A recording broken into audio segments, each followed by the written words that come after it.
Sometimes when things go wrong, it's actually a good sign, and it may sound crazy, but hear me out. When I do Feng Shui consultations for my clients, we follow a particular process. We do certain steps at a particular time, and we do one task at a time. Step 1 is associated with completing the floor plan. Step 2, correcting imbalances. Step 3, creating vitality, and so forth.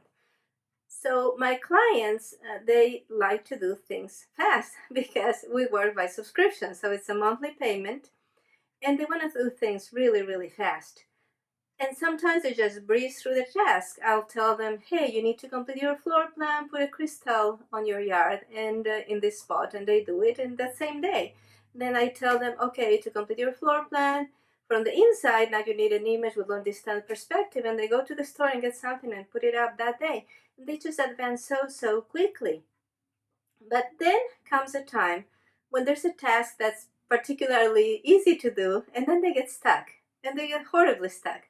So, for example, I had a client that had the problem that her mother-in-law was a little bit too involved in her family life. She was just meddling a little too much, and she was very unhappy with this situation.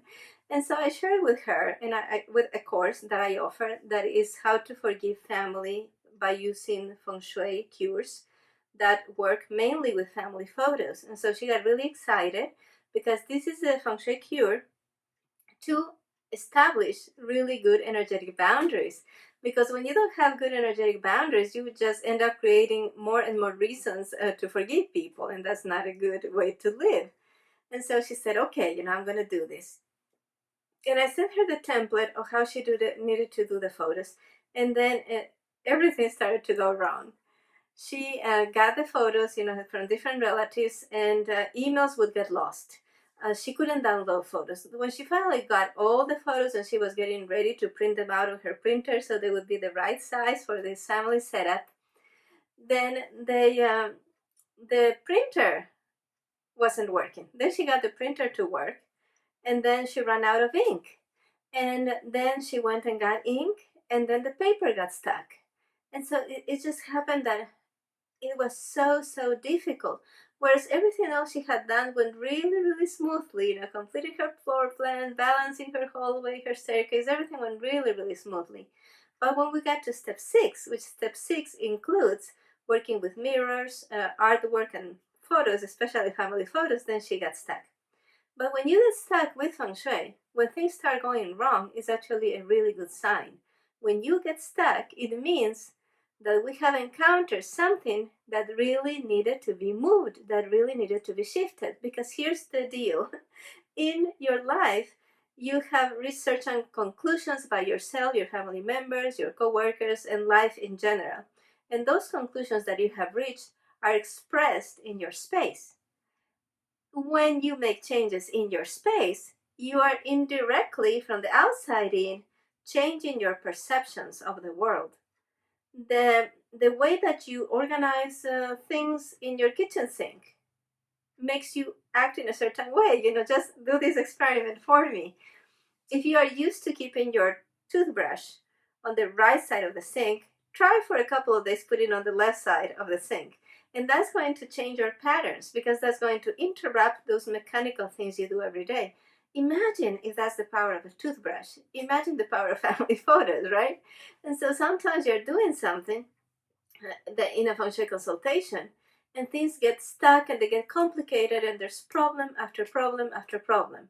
And that is a really good sign. I get really happy when that happens, because that means we have touched upon something that really needs to change. And the way to change it is to insist. Insist. If you're trying to do something that is good for the Feng Shui of your home, and it's going to end up producing good results for yourself and your family, just keep trying. It doesn't matter how many obstacles you see. It doesn't matter that things get blocked. You just keep trying. You just keep taking baby step after baby step to get to where you want to be. And you keep insisting. And the universe notices how you're insisting. And then the universe says, hey, she really wants to make a change here.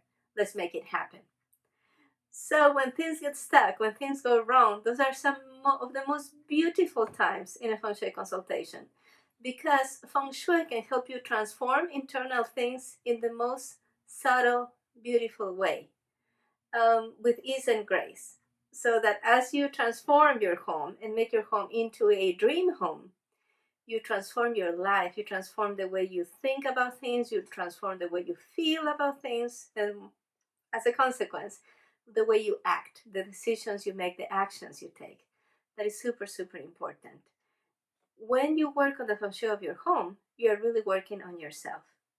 So when you find a problem in your feng shui that resists and resists and resists, you keep insisting, insisting, insisting until that resistance dissolves, and you can have a different perception about yourself, about your family, about your place in the world, about the things you came to do, and how you can be happy right here, right now.